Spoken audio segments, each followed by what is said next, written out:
After falling to its lowest level in almost 50 years in September, the unemployment rate was unchanged in October. Overall job growth rebounded, and its strength surprised many. Wages rose at a fast clip, and Temporary Help Services was able to put together 4 months of consecutive increases, but with diminishing growth. Hello, this is Bruce Steinberg of SteinbergEmploymentResearch.com reviewing October 2018 U.S. employment trends and developments. The Current Population Survey, or CPS, but commonly known as the Household Survey, reports the unemployment rate remained at 3.7% in October due to some relatively large movements in its underlying components.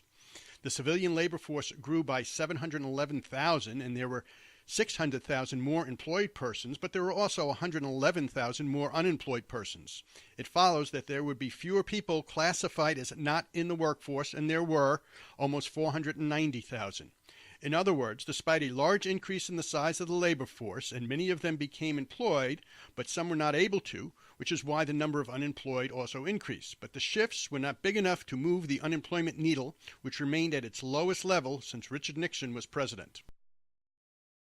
The number of non-farm jobs increased 250,000 in October, which was more than double September's increase of 118,000 and a bit less than the 270,000 growth the economy experienced in October 2017. The private good-producing sector was up 67,000 jobs in October, and that was better than September's increase of 42,000 a year ago. In October 2017, it was up almost 40,000. The manufacturing sector was up 32,000 in October, and that was clearly an improvement from September's growth of 18,000 a year ago. In October 2017, manufacturing was up 20,000. The construction sector added another story on its building with an increase of 30,000 jobs in October on top of the 20,000 it added in September. A year ago, in October 2017, it was up 17,000. And mining and logging was up 5,000 jobs in October. That followed growth of 4,000 in September. A year ago, in October 2017, it was up only 1,000 jobs. The private service providing sector increased 179,000 jobs in October, which was clearly better than the 79,000 jobs it added in September. However, a year ago in October 2017, it increased by 239,000 jobs. The retail trade sector added 2,400 jobs in October after removing more than 32,000 from its inventory of personnel in September. A year ago, in October 2017, it was up 6,500 jobs. The professional and business services sector experienced growth of 35,000 in October, and that was slower than the 46,000 job increase of September. A year ago, in October 2017, it was up 60,000. The education and health services sector added 44,000 jobs in October, despite a 2,500 job decline in private educational services. Health care and social assistance increased almost 47,000 jobs. Home health care services gained only 1,900 jobs in October, which was less than the 2,700 jobs it added in September. The leisure and hospitality sector was up 42,000 jobs in October, and that was an improvement from September's flat performance, which was a big revision from the 17,000 job decline initially reported for September last month.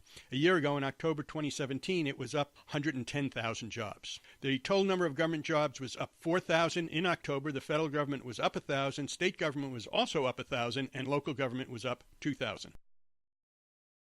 Temporary Help Services was able to put together 4 consecutive months of increases with a gain of 3,300 jobs in October for a total of 3,058,200 Temporary Help Service jobs. This works out to a meager 0.1% sequential gain and a 2.2% increase from October 2017, which was the smallest year-over-year growth since the spring of 2017. Although Temporary Help Services grew in October, it is doing so at a diminishing rate. In August, Temporary Help Services increased almost 11,000 jobs. In September, it increased by 7,600 jobs. In October, it only grew by 3,300 jobs. Temporary Help Services portion of all jobs was down in October and now stands at 2.0422%, which is less than September's 4.0434%.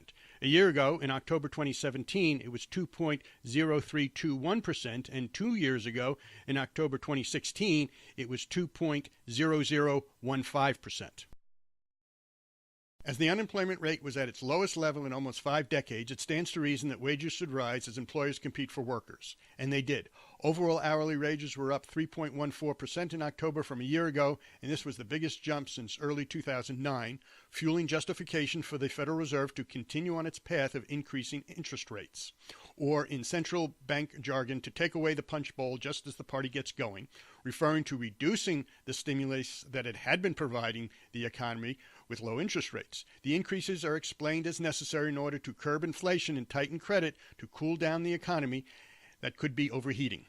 Wages are going up because employers are raising them to recruit workers, which are in short supply according to the unemployment rate that persistently has been low.